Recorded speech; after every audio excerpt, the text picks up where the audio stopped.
ඔබ අහලා තියෙනවනේ නිරෝධය කියලා එකක්. නිරෝධය කියන්නේ හේතුවක් හා ඵලයක් මත සිදුවෙන වැඩපිළිවෙල. හේතුව තමයි මේ තුට්ටු දෙකේ සත්ත පහක වැඩක් නැති මිනිහෙක් ජනාධිපතිට පත් කිරීම. ඔහුගේ ට්‍රේඩ් එක උහුට කරගෙන ඉන්න පුළුවන්. හැබැයි ඔහු මෙහෙම රාජ්‍ය පාලනයේ කිසිම තැනකට එන්න තියා හිතන්නවත් බෑ. ඒ විගණන කොමිසමෙන් සත්ත පහක වැඩක් නැහැ. දැන් රනිල් වික්‍රමසිංහ මොනවා කිව්වත් මට අදාළ නැහැ. මම මේ මිනිස්සු ගණන් ගන්නෙත් නැහැ. ඒ කියන්නේ ඕන් ඇවිල්ලා මේ කුණු ගොඩේ මෙන්න පණුවෝනේ. දැනටමත් ලිට්‍රෝ සමාගමට අධිකරණයෙන් හොඳ තීන්දුවක් දීලා තියෙන්නේ. ධම්මික පෙර ගැන බරපතල ප්‍රශ්නයක්.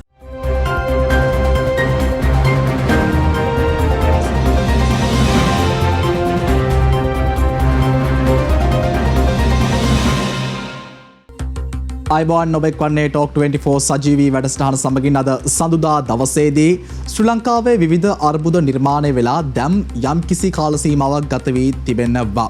මේ ගත වී තිබෙන කාල සීමාව ඇතුලේ රටේ අර්බුද වලට විවිධ පාර්ශව පිළිතුරු සොයමින් ඉදිරියට යන ආකාරයක් අපිට දක්නට ලැබෙනවා. නමුත් ප්‍රශ්නාර්ථය අපි හැමදාමත් ප්‍රශ්නයක් ආවසනින් ඒ ප්‍රශ්නට අලවන්නේ එකම ප්ලාස්ටරේ නම් මේ ප්‍රශ්න රිපීට් වෙන්න තියෙන සම්භාවිතාව නැවත එන්නට තියෙන සම්භාවිතාව ඉතා ඉහළයි. එනිසා අර්බුදවලට අපි හොයන්නට ඕනේ ස්ථිර විසඳුම්. ප්‍රශ්නයකට අපි සොයන්නට ඕනේ ස්ථිර සාර නිශ්චිත විසඳුම්. ටෝක් 24 අපේ වැඩසටහන අද කතා කරන්නේ ස්ථිර සාර නිශ්චිත විසඳුම් පිළිබඳව. ඒ ගැන කතා කරන්නට අද ටෝක් 24 මේ විශේෂ වැඩසටහනේ ආරාධිත අසුන වෙන්කරේ විශේෂිත පුද්ගලයෙක්ට අපි ඔහුව මේ වැඩසටහනට කැඳවාගෙන එන දෙවැනි අවස්ථාව. එදා අපි ඔහු ශ්‍රී ලංකාව ඉදිරියට ගෙන විශේෂිත ආණ්ඩුක්‍රම ව්‍යවස්ථාවකින් අපේ වැඩසටහන නිමාවට පත් කර අද දවසේදී සූදානම් ඒ ආණ්ඩුක්‍රම ව්‍යවස්ථාවෙන් අපේ වැඩසටහනේ ආරම්භය ලබාගෙන රටේ ප්‍රශ්නවලට නිශ්චිත විසඳුම් හොයන්නේ කොහොමද කියන කාරණය පිළිබඳව කතා කරන්නට මේ පිළිබඳව කතා කරන්නට අද සඳුදා දවසේදී ටෝක් 24 වැඩසටහනේ විශේෂිත ආරාධිත අසුන අපි වෙන් කරේ නීතිඥ නාගානන්ද කොඩිතුවක්කු මහතා. අයවන පුතුමන්ට අයිබෝන්. මේ දවස්වල Facebook මාධ්‍ය YouTube මාධ්‍යෙන් බොහෝ දෙනෙක් කතා බහට ලක් කරන චරිතයක්. උදේ ඉඳන් හවස් වෙනකන් දවසට FB live කීයක් එනවද? අමාර දවසට දෙකක් අනිවාර්යෙන් දෙකක්. අමාර දවසට නැහැ ඊයේ නැහැ එකක්වත් නැහැ මම හිතන්නේ. මේක රටේ ඒ අවස්ථාවේ මතුවන ප්‍රශ්න අනිවාර්යයෙන්ම ජනතාව අමතන්න ඕන. දැන් ඔබ දන්නවා මගේ 130,000 විතර ඉන්න මිනිස්සුන්ට මේක වෙන කවුරුත් කඩට කඩලා ඇත්ත කතා කරන්නේ නැහැ. ඔක්කොම මොකක් හරි දේශපාලන පක්ෂයක් බදාගෙන ඉන්නේ.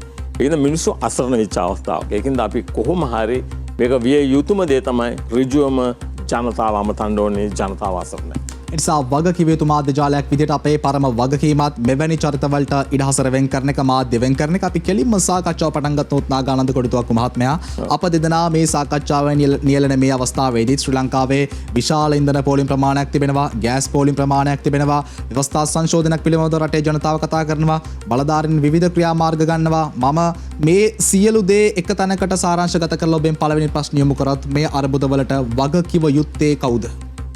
මේ අපි ගමු ඈතට යන්නද මේ දැන් මේ 225ක් ඉන්න පාර්ලිමේන්තුවේ මේ 225ත් ඒවා මේ ගෝඨාභය රාජපක්ෂ විධායක ජනාධිපති දූරදරන පුද්ගලයාත් මේකට ඍජුවම වගකිය යුතුයි. මොවුන් රාජ්‍ය පාලනය ගන්නේ පමින්දු ව්‍යවස්ථාව ප්‍රකාර දිරුමත් දිලානේ. රටේ ව්‍යවස්ථාව ප්‍රකාර ආණ්ඩු නීති ආණ්ඩුක ව්‍යවස්ථාවට රටේ නීතියට යටත්ව තමන්ගේ දූරේ කර්තව්‍ය අවංකව ඉෂ්ට කරනවා. හැබැයි මේ එකෙක්වත් ඒක කරන්නේ නැහැ. ඒක තමයි මේ ප්‍රශ්නෙට ප්‍රධානම මුල. ඔබට කෙලින්ම එක පුද්ගලයෙක් පෙන්වන්න පුළුවන්ද මේ පුද්ගලයා තමයි මේ වැරද්දට හේතුව කියලා? වගකීම දරන්නට ඕනි කියලා. ප්‍රධාන කෙනා ගෝඨාභය රාජපක්ෂ. හරි ඊළඟට මේ 225ටම දැන් හුඟක් අය අහනවා නාගන්දගෙන් ඇයි ඔබ 225ම කියන්නේ? ඔය ප්‍රශ්නෙට උත්තරයක් දෙන්න තෝරනවා. මම දකිනවා මම ඊයේ පෙරේද දැක්කම ඇත්තටම මම දැක්කම පිළිකුල් සාගතයි. මම දකිනවා හර්ෂඩ් සිල්වා වාඩි වෙන රැස්වීමකට. දෙපැත්තේ වාඩි වෙන එක්කෙනෙක් කිරියල්ල අනිත් පැත්තේ කබිර් හෂිම්. එතකොට මේ මිනිස්සු මේ රටේ මහජනතාව ගොන්නු කියලා හිතනවාද? එක්කෙනෙක් මිලියන 33 ගානේ මේ දෙපැත්තේ ඉන්න දෙන්නම පර්මිට් එක විකුණලා රටේ බදු වංචාවම වංචා කළා. මේ මිනිස්සු ඇවිල්ලා කොහොමද මහජනතාවට ඍජුව කතා කරන්නේ? බරපතල අපරාධ කළා. රටේ බදු අයම වංචා කළා. තවමත් මේ මිනිස්සුන්ට දේශපාලන ඉන්න පුළුවන්ද? ඒකයි මම කිව්වේ. ඔබ නමක් යෝජනා කළොත් මම කියන්නම් මෙතන ගණ්ඩ කියලා කෙනෙක් නැහැ. ඒක නාගානන්ද කොඩිතුවක්කු මහත්මයා මේ වැරදි ඔක්කොම අපි වර්තමානයේ තියෙන මේ ආණ්ඩුවට විතරක් ඇඟිල්ල දික් කරලා හරියනවද? මීට පෙර ආතුව ආණ්ඩු ගොඩක් තිබ්බා සහ සාමාන්‍යයෙන් අපි දකිනවා අර්බුදයක් නිර්මාණය වෙන්න දවසින් දෙකකින් අර්බුදයක් නිර්මාණය වෙන්නේ නැහැ. ගැටලුවක් දවසින් දෙකකින් නිර්මාණය වෙන්නේ නැහැ. ගෑස් පෝලිම් ටික ඉන්ධන පෝලිම් ටික එක රැයකින් නිර්මාණය වෙන්නේ නැහැ. මේ අර්බුදය දීර්ඝ කාලයක් තිස්සේ පැන නැගෙන අර්බුද ටිකක් නේද? ඒ නිසා මේ ආණ්ඩුවට විතරක් ඇඟිල්ල දික් කරලා අපිට අත හොද ගන්න බෑ නේද? බෑ කොහෙත්ම බෑ. මේකට එදා ඉඳලා මේ දක්වා මේ කිසි කෙනෙකුට මේ රටේ සුදු ජාතිකයෝ ඉන්න කාලේ මට මතක් වෙන බ්‍රේස් එදා ඉඳන් කියලා ඔබ සඳහන් කරන්නේ කොදාද? විශේෂයෙන් 1978න් පස්සේ. ඊට කලින් විශේෂයෙන් බ්‍රිතාන්‍ය ජාතික යුද්ධේ මට මතක් වෙනවා බ්‍රේස් ගර්ඩල් කේස් එක. බ්‍රේස් ගර්ඩල් කියන්නේ බ්‍රිතාන්‍ය ජාතික වැබ්ලිකරුවෙක්. ඔහු ඒ කාලේ එන්.එම්. පෙරරායි කොලිනා සිල්වත් එක්ක ඔහු වැඩ කරනවා. ඔහුට දෙනවා රටින් පිටුවහල් කිරීමේ නියෝගයක්. නමුත් ආණ්ඩුකාරයාගේ නියෝගය සුදු ජාතික අග්‍රවංශකාරවරයාත් අල්ලලා කානුවට ඉසු කරනවා. එයාගෙන මම ඉන්නේ රටේ නීති ආධිපත්‍ය බල ගැන්වීමට පමණයි කියලා. අන්න ඒක ඒ රටේ නැති වුණා. විශේෂයෙන් 1978න් පස්සේ අධිකරණයේ දනගස්සලා තියෙනවා. මම විතරනේ ඔක කියන්නේ ඔබට මේ රටේ අධිකරණයේ ජනාධිපති හා කැබිනට් මණ්ඩලය අතරේ දනගස්සලා තියෙනවා කියන එක ඔබට වෙන කෙනෙක්ගෙන් අහන්න ලැබෙන්නේ නැහැ. ඒක මොකද 2009 ඉඳලා මේ අද දක්වා හැම ප්‍රශ්නයක් මම ගෙනියනවා ශ්‍රේෂ්ඨ අධිකරණයට. මට අදාළ නැහැ විනිශ්චයකාරවරු. මහජනතාව ඍජුව නියෝජනය කරන්න අපේ මිනිස්සු නැති එකයි ප්‍රශ්නය. ඒකයි ඔබේ ප්‍රශ්නෙට පිළිතුර මේ தත්ත්වයට ඍජුවම ක්‍රමවේදය සම්පූර්ණයෙන්ම දේශපාලන අධිකාරිය එදා ඉඳලා මේ දක්වා සියලු දෙනාම වගකිය යුතුයි. ප්‍රධානම හේතුව ඔවුන්ගේ ග්‍රහණය අධිකරණයේ හිර කරගෙන රට අනාථ කරලා තියෙනවා. පහුගිය අවුරුද්දේ මැයි මාසේ 4 වෙනිදා විසියන ව්‍යවස්ථා සංශෝධනය සම්මත කරපු අවස්ථාවේදී මේකට අදාළ විනිශ්චයකාරවරු සියලු දෙනාටම අග්‍ර විනිශ්චයකාරවරයා ඇතුළුව බරපතල දූෂණ චෝදනා ඔවුන්ගේ ධූරය අවභාවිතා කළ විදේශ විධායක ජනාධිපති ගෝඨාභයට අධිකරණ බලය දෙන්න ජනතාවගේ අධිකරණ බලය පාවා දුන්නා. ඒ අවස්ථාවේදී ඔවුන්ට අධිකරණයේ දූෂණ චෝදනා මත නඩුපුරු අවස්ථාවේදී එක විනිශ්චයකාරවරයෙක් කියනවා ශ්‍රේෂ්ඨ අධිකරණයේ යසන්ත කෝදාගොඩ මහත්මයා ඔහු එල්ලා ගෞරවාන්විත විනිශ්චයකාරයෙක් මම කියනවා. ඔහු කිව්වා Mr. Koduthoku, please do understand.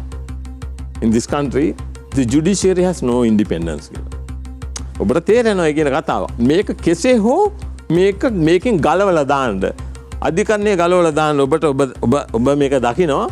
මේක මේ ඔය හැම විනිශ්චයකාරවරයෙක්ම තියෙනවා. මේක ඇවිල්ලා අධිකරණයේ ගලවලා දාලා තියෙන්නේ සම්පූර්ණයෙන්ම විධායකයා හා ව්‍යවස්ථාදායකයා. පුංචි වාදා කිරීමක් කරන්න අවසර දෙන ඔබතුමාගේ ව්‍යවස්ථාවට එන්නට ඕනේ. නමුත් ඊට පෙර ආතු අපි දකිනවා මීට කලින් බලයට පත්වෙච්ච ආණ්ඩු රජයන් සියල්ලක්ම ඔබතුමාගේම ඔය වචන ටිකෙන් උකහාගෙන මේ ප්‍රශ්නේ මම ඔබට යොමු කරොත් අපි දකිනවා ව්‍යවස්ථාදායකයා සහ අධිකරණය කියන මේ දෙකම ග්‍රහණයකට නතු කරගෙන ඉන්නට උන් උත්සාහ දරනවා. ආණ්ඩුවක් ඇතුළේ රජයක් ඇතුළේ. මොකක්ද හේතුව? හේතුව මේකයි. ශ්‍රී ලංකාව අපි කියන නියෝජිත ප්‍රජාතන්ත්‍රවාදී රාජ්‍යයක්. අපි කියන ඔය ප්‍රජාතන්ත්‍රවාදී මේ ශ්‍රී ලංකා ආණ්ඩුව ව්‍යවස්ථාව නෙවෙයි. මේක ඇවිල්ලා දෙවන ලෝක යුද්ධයෙන් පස්සේ රවින්දු ලෝකේ ගැටුම් කැරලි කෝහල ආහාර රටවල් වල පුරවැසියෝ එක රටවල් වලට ගියාම මේ මිනිසුන්ටයි කරදරේ. ඒකින්ද සාමය පවත්වාගෙන යාම සඳහා තමයි ප්‍රජාතන්ත්‍රවාදී රටක හඳුන්වා දෙන්නේ.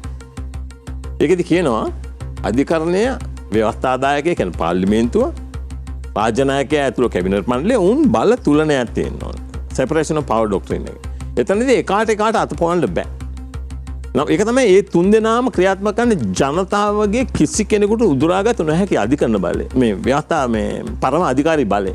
නමුත් ඔබට පේනවා මේ රටේ පරම අධිකාරී බලයට ගරු කරන කෙනෙක් නැහැ. ඔබ දැක්කා ඊයේ අර සෝල්ජර් කෙනෙක් උඩ පයින් ගැහුවා මිනිහෙකුට ගහලා ඒ ගහපු පහර ඒ වගේ දෙයක් යුරෝපීය රටක වුණා නම් ඒ මිනිහ එබලෙම කණෙන් අල්ලලා අරන් යනවා. ඇයි මේ රටවල් වල මේ වෙන්නලා තියෙන්නේ? ඇයි මේ රටවල් වල පොලිස්පති නීතිපති පොල්පිති වෙලා තියෙන්නේ? ඇයි මේ වගේ හමුදා නිලධාරි මේ විදිහට හැසිරෙන්නේ?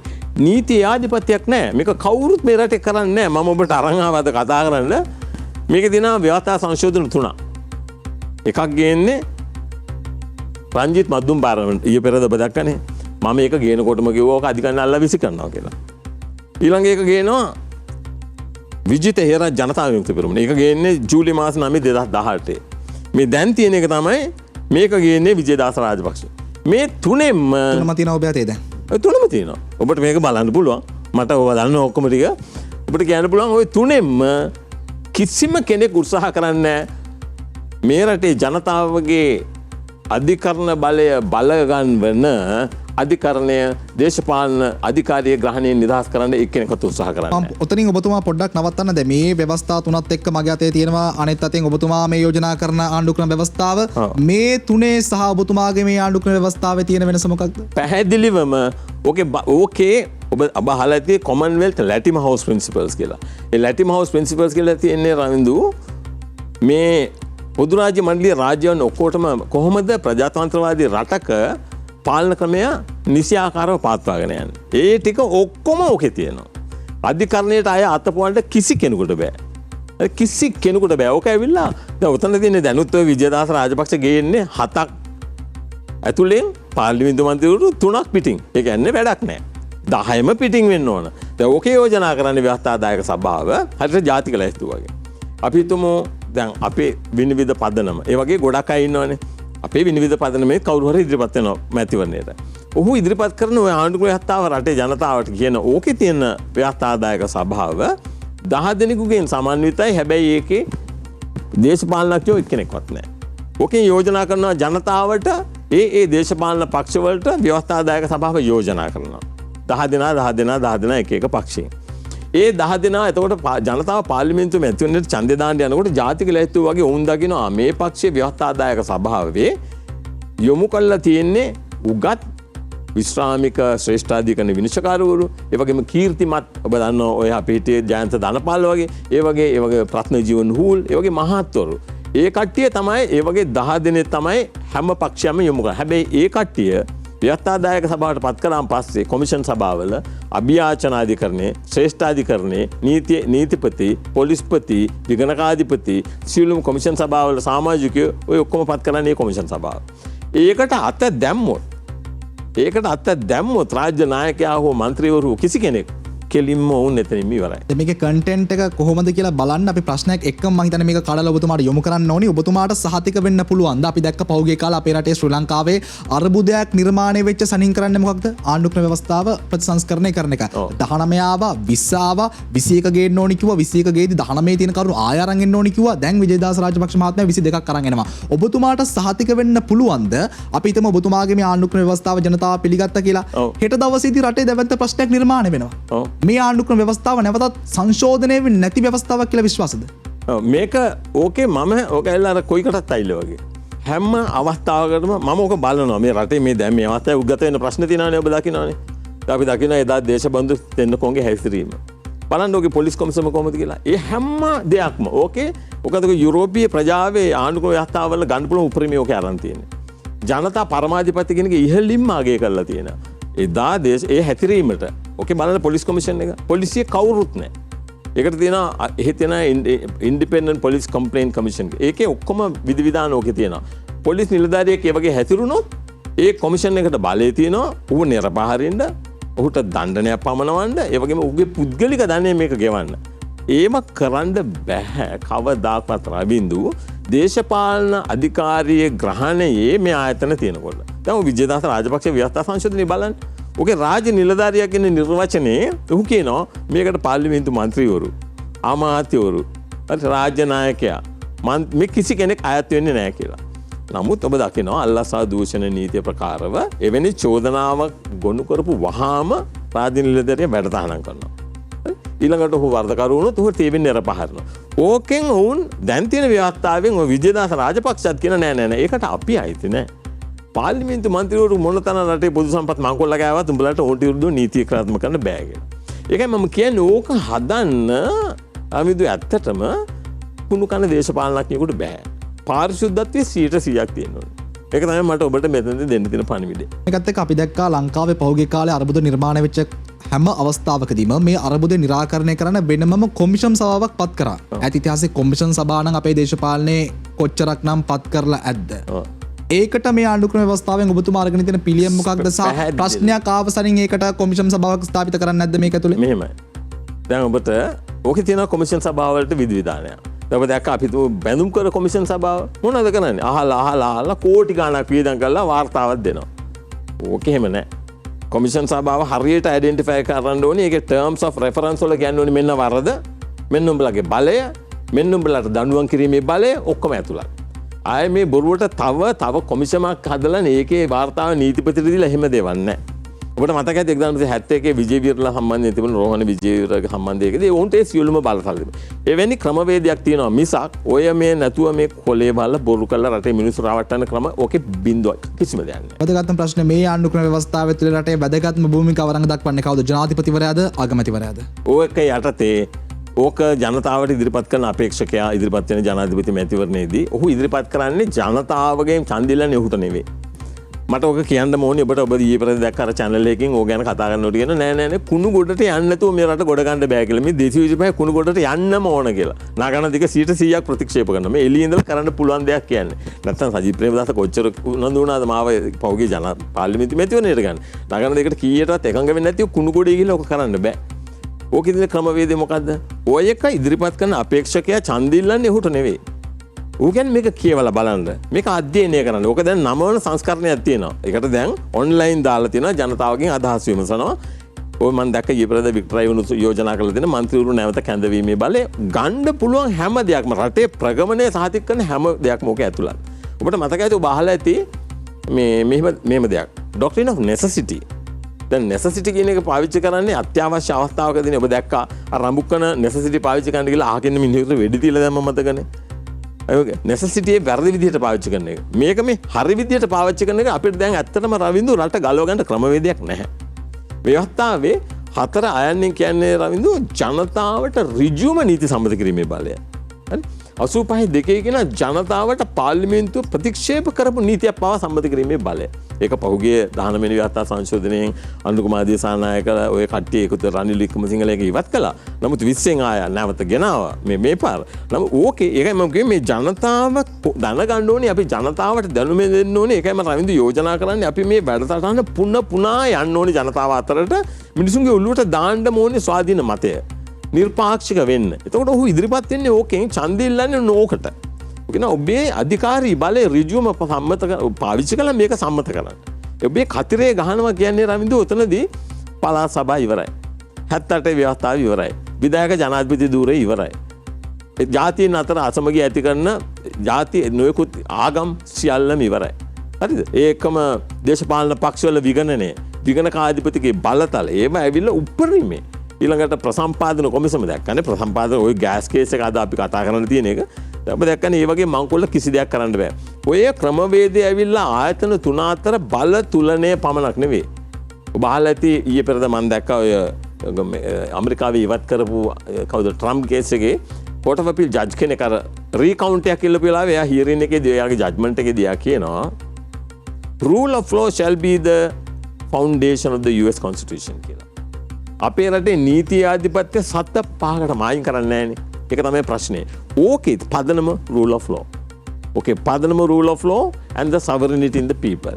Accountability, transparency ඔක්කොම ටික ඕකේ තියෙනවා. ජනතාවට දැන් ඊළඟට තියෙන ප්‍රශ්නේ තමයි ආණ්ඩුක්‍රම ව්‍යවස්ථාවක් අලුතෙන් පිහිටවද්දී අපි පත් කරන පාලකයා ආණ්ඩුවට ගිහිල්ලා වැරදි වැඩ කරොත් අපි කෙලින්ම මෙතන මේ ප්‍රශ්නේදී අපි ඕක උපමා කරලා කරමු. ගෝඨාභය රාජපක්ෂ මහත්මයා ජනාධිපති ධූරයට පත් වුණා. රටේ ජනතාව පාර්ට ඇවිල්ලා කිව්වා ඔබතුමා වංචා කරා ජනාධිපති ධූරෙන් අයින් වෙන්න කියලා. ගෝඨා ගෝ හෝම් කිව්වා. එහෙම දෙයක් ඔබතුමාගේ ආණ්ඩුක්‍රම ව්‍යවස්ථාව ඇතුළේ ඉන්න පාලකයා කරොත් ආපසු කැඳවීමේ බර රටේ ජනතාවට තියෙනවද?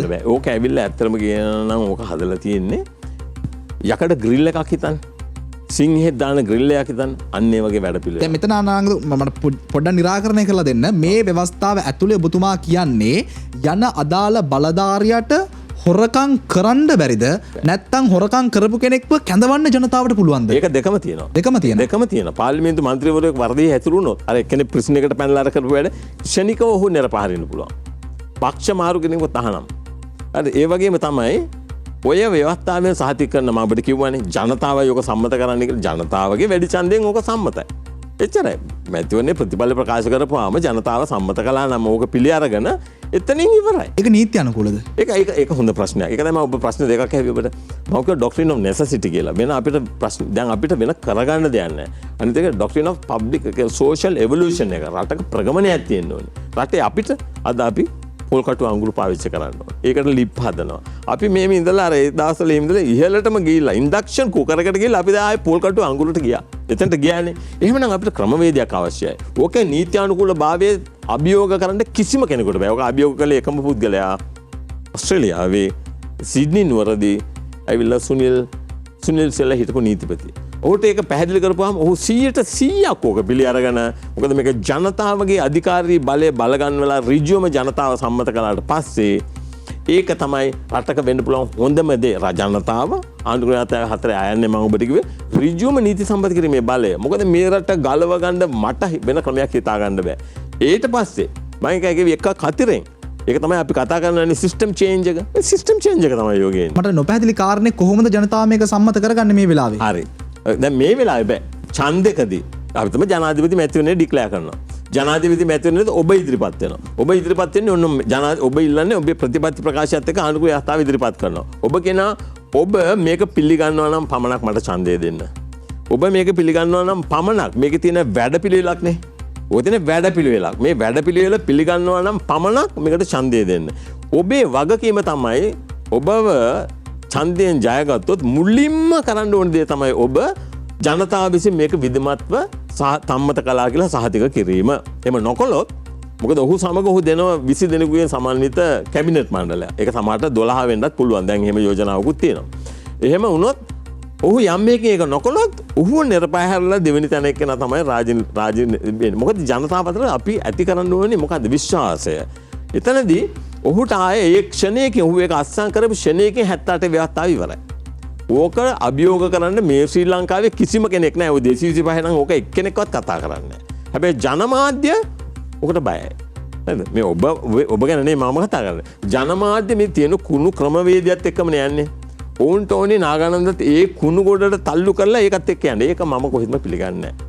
ඔබතුමා කියන්නේ මේක වඩාත්ම හොඳ ඊළඟට මැතිවරණයට ඉදිරිපත් වෙන පාලකයා මේක ප්‍රතිපත්ති ප්‍රකාශයක් විදියට තියාගන්න එකද එහෙමත් නැත්නම් රටේ උත්තරීතර ආණ්ඩුක්‍රම ව්‍යවස්ථාව කරන එකද? නෑ ඒ ඔහුගේ ප්‍රතිපත්ති ප්‍රකාශයේ ඔහු කියන්න ඕනේ ඔබට මේ රටේ ප්‍රශ්නේ විසඳ ගන්න ඕන නම් අපි ඔබ අහලා තියෙනවනේ නිරෝධය කියලා එකක්. නිරෝධය කියන්නේ හේතුවක් හා ඵලයක් මත සිදුවෙන වැඩපිළිවෙල. මේ ඵලය තමයි අපි විඳින්නේ. හේතුව තමයි මේ තුට්ටු දෙකේ සත්ත පහක වැඩක් නැති මිනිහෙක් ජනාධිපතිට පත් කිරීම. ඒ දෙකටම විසඳුම තමයි යෝග ඉදිරිපත් කරන්නේ. දැන් මේ ප්‍රශ්නෙට විසඳුම ජනතාව මේ වැඩපිළිවෙල අරගන්න රටේ උත්තරීතර නීතිය මේ 225 නෙවෙයි සම්මත කරන්නේ. ඒකයි මම ඔබට ව්‍යවස්ථා සංශෝධන 3ක් දුන්නේ. දැන් ගෝඨාභය කවුද මේ විජේදාස රාජපක්ෂගේ අද තමයි මහමාරට එක පාර්ලිමේන්තුවට ඉදිරිපත් කරයි. ඕක අධිකරණය අනිවාර්යයෙන්ම නාගානන්ද ඕක අභියෝග කරනවා. මොකද ඔබ අභියෝග කරනවා. අනිවාර්යයෙන්ම. මොකද ඒක විහිළුවක්. මොකද ඒකෙන් මම ඔබට කතා කරන්නේ ව්‍යවස්ථාදායක සභාව සම්පූර්ණ පාර්ලිමේන්තුවෙන් හා විධායක ජනාධිපතිවරයාගෙන් නිදහස් වෙන්න ඕනේ කියලා. මොනවද ඔහු කරන්නේ? 10න් 7ක් පාර්ලිමේන්තුවෙන්. වැඩක් නැහැ. ඔහු යෝජනා කරන පළාත් සභා ක්‍රමයේ ඒවා ඒ විදිහටම යනවා. ඒ වගේම ඔහු යෝජනා කරන විගණන කොමිසම ඒක නම් ඔබට විශේෂයෙන් කියන්න ඕන. ඒ විගණන කොමිසමෙන් 7ක් වැඩක් නැහැ. උන්ට පාර්ලිමේන්තු මන්ත්‍රීවරු, අමාත්‍යවරු, රාජ්‍ය ናයකයා මේ කිසි කෙනෙක් විගණනය කරන්න උට බලයක් නැහැ. විගණන කොමිසමට කොටින්ම ඔවුන්ගේ විස්තර ඉල්ලපුවාම ඔවුන් ඒකට ඔවුන් ඊට විගණකාධිපතිවරයාගේ අන්න පිළිපැද්දේ නැත්නම් ඔහුට මුකුත් කරන්න බෑ. නමුත් ඕකේ එහෙම නැහැ. අත්අඩංගුවට අරගෙන අර අල්ලස්සබ් නීතිය තියෙන්නේ. ඒ වගේ අත්අඩංගුවට ගන්න රිමාන්ඩ් බාරයටපත් කරලා විගණකාධිපතිට එයාගේ ජොබ් එක කරන්න පුළුවන්. පාර්ලිමේන්තු මන්ත්‍රීවරු, දේශපාලන පක්ෂ ඔක්කොම එහෙමයි. පුංචි බාධා කිරීමක් කරන්න අවසර ලබා දෙන්න ආණ්ඩුක්‍රම ව්‍යවස්ථාවක් යෝජනා වෙලා තිබෙනවා. ප්‍රශ්නාර්ථය මේ ආණ්ඩුක්‍රම ව්‍යවස්ථාවෙන් නෛතික ප්‍රශ්න ටික විසඳනවාට වඩා දේශපාලනික ප්‍රශ්න විසඳනවා එක්කම රටේ ජනතාව මුහුණ දීලා තියෙන ආර්ථික ප්‍රශ්න වලටත් ආණ්ඩුක්‍රම ව්‍යවස්ථාවෙන් පිළිතුරක් හොයාගන්නට පුළුවන්ද? කතා කරමු විරාමෙන් අනතුරුව.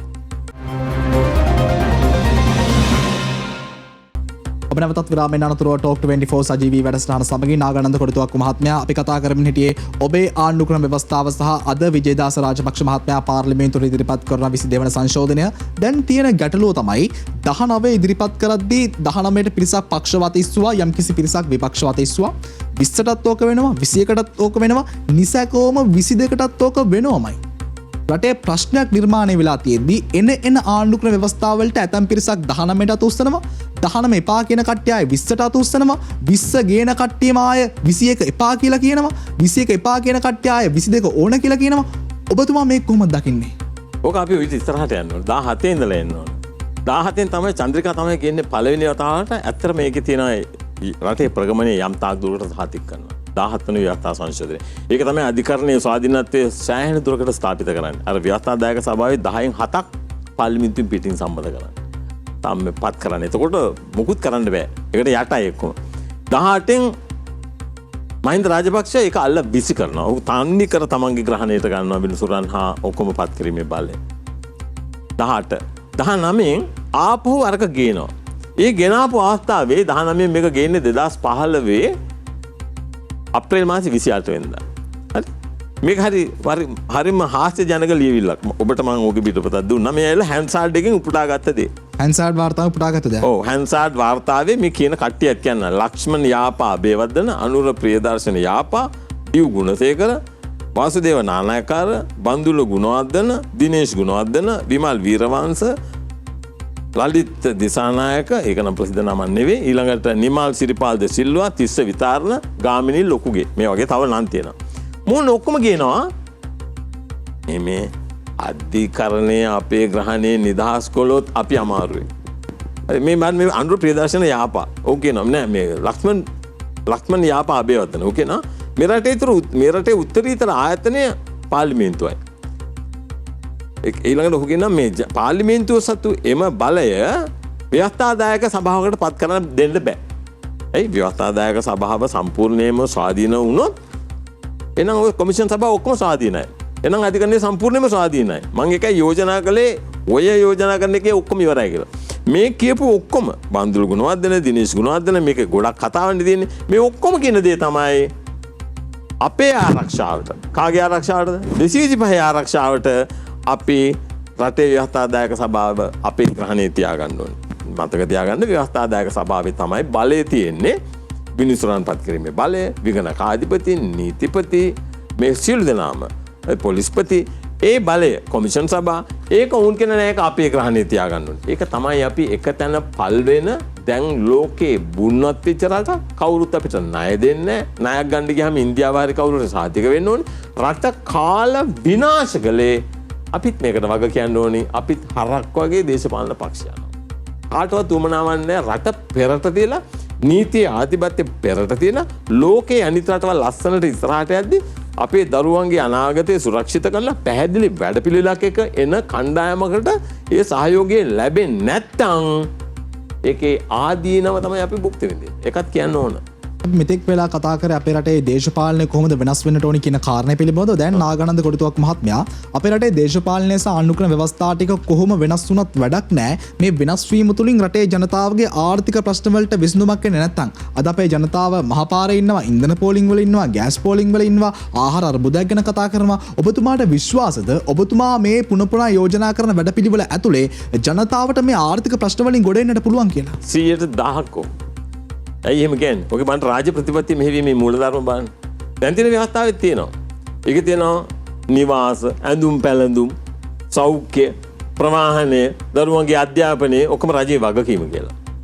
ව්‍යවස්ථාවේ දැන් තියෙන එකෙත් තියෙනවා. නමුත් එහෙම කියලා 29න් කියනවා හැබැයි මේ එකක්වත් ආණ්ඩුව කලේ නැහැ කියලා උඹලට උසාවියට යන්න බෑ. නමුත් ඔය ව්‍යවස්ථාවේ තියෙන්නේ ජන සම්මත ජනරජ ව්‍යවස්ථාවේ තන්නිකර වගකීම රජයට පවරලා තියෙනවා. ඒක ඇවිල්ලා enforceable right එකක්. ඔබට අධිකරණයට ගෙනියන්න පුළුවන් ආණ්ඩුව මේ එකක්වත් කළේ නැත්නම්. අනිත් අතට කොහොමද මේ රටේ ආර්ථික අභිවෘද්ධිය ඇති කරන්නේ? නීතියේ ආධිපත්‍යය තියෙන රටක කිසිම කෙනෙකුට රාජ්‍ය ආදායමකට මැදිහත් වෙන්න බෑ. ඕකේ තියෙන ක්‍රමවේදය අනුව පාර්ලිමේන්තුවට ওই මිනිස්සු එන්නෙත් නැහැ. ඇයි? Car permit, liquor permit, decentralised budget, pension මොකුත් නැහැ. පාර්ලිමේන්තුව නැවත ගෙනවා පැරණි ගොඩනැගිල්ල පාර්ලිමේන්තුව රටට දරන්න පුළුවන් ගානකට 60කට සීමා කරලා දෙනවා. ඔවුන්ගේ වගකීම තමන්ගේ දූරේ රටේ ප්‍රගමණයට පාවිච්චි කිරීම පමණයි. ටෙලිෆෝන් කෝල් එකක් දීම ප්‍රමාණවත්. මේකත් යුරෝපයේ නීතිය. ඔකේ තියෙන public interest disclosure law කියලා. අපි හිතමු රේගු දෙපාර්තමේන්තුවට ආපු කන්ටේනර් එකක් කාට හරි නිදාස් කරගන්න ඕනේ කෝල් එකක් දුන්නොත් ඒක ප්‍රමාණවත් ඒ දීපු කෙනාව නිරපහරින්න. ඒ වගේම රාජ්‍ය ආදායම සුරක්ෂිත නොකර ලෝකෙ කිසිම රටක් ඉදිරියට යන්න බෑ. රාජ්‍ය ආදායම රැස් කරන ආයතන රේගුව ආදායම් බදු දෙපාර්තමේන්තුව අය බදු දෙපාර්තමේන්තුව ඒ ආයතනවල ප්‍රධානීන් පවා පත් කරන්නේ ව්‍යවස්ථාදායක සභාවකෝකේ. කිසි කෙනෙකුට මැදිහත් වෙන්න බෑ.